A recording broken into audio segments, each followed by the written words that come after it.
जब भारत वर्ष का सपना चंद्रगुप्त ने देखा, चाणक्य ने देखा, और उस भारत वर्ष को बनाने के लिए जब ये संघर्ष जारी था, और तब राजा धनानंद की डॉटर दुर्धरा से चंद्रगुप्त को प्यार हो जाता है, और जब चाणक्य उनको बोलते कि नहीं, तुम्हें उससे दूर रहना है, और तब चंद्रगुप्त बोलता है, आचार्य, कभी कभी सोचता हूं कि जिंदगी में या ये भारत के सम्राट बनने के लिए इतना त्याग, इतना बलिदान ना देना होता तो।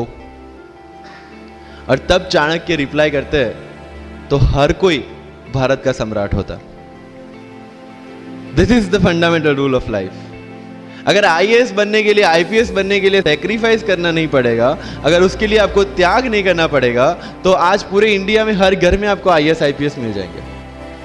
क्योंकि चाणक्य ने कहा है कि दूसरों के एक्सपीरियंस से जो सीखते हैं ना, वो जल्दी आगे आ जाता है, क्योंकि खुद सब कुछ अनुभव करके सीखने के लिए जिंदगी काफी छोटी है।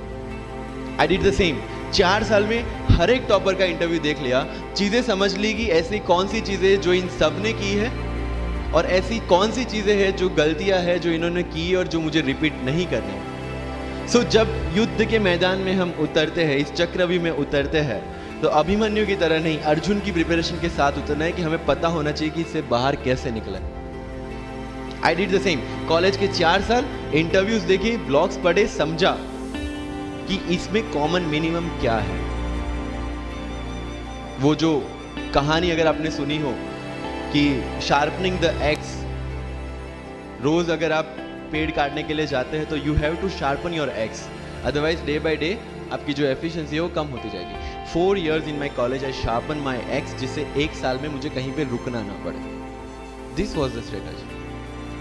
आज मेरे पास काफी मैसेजेस आते हैं, sir please give me your strategy. I am sure आप में से काफी लोगों ने किसी टॉपर्स को पूछा होगा, please share your strategy. Why? हर एक की स्ट्रेटजी अपनी खुद की होती है। अगर आज 990 लोग यूपीएससी में सिलेक्ट हुए तो यू विल गेट 990 स्ट्रेटजीज, क्योंकि हर एक की स्ट्रेंथ और हर एक की वीकनेस अलग है। You have to understand this. आप कभी डॉक्टर के पास जाते हैं बीमार होके, और कभी डॉक्टर को ये बोला है, सर जो आगे वाले पेशेंट को दी ना, मुझे वही मेडिसिन चाहिए। डिड यू से लाइक दैट?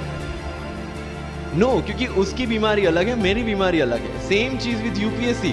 आपकी स्ट्रेंथ और आपकी वीकनेसेस अलग है, किसी टॉपर की स्ट्रेंथ और किसी टॉपर की वीकनेसेस अलग है।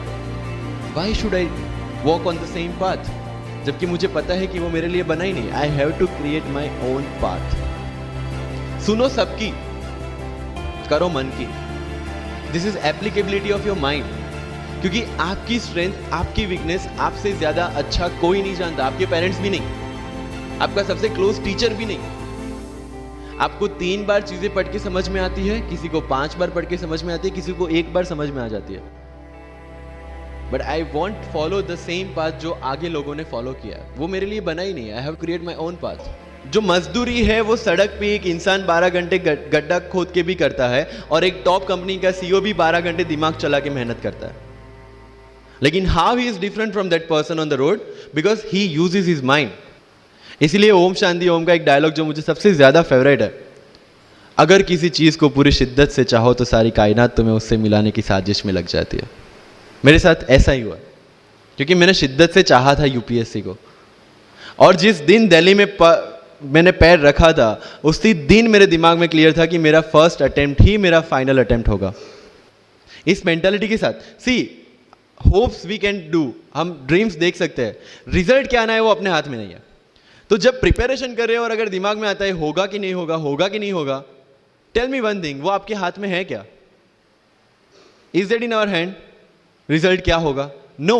What is in our hand? Working, giving your 100% for this exam and with proper strategy. That is in my hand. I will do it. और अगर इतनी शिद्दत से मेहनत की है 100% देके, और फिर भी एग्जाम नहीं होता, believe me, you won't be dissatisfied. You won't be demotivated. You will feel I gave my 100%. आगे उसकी मर्जी।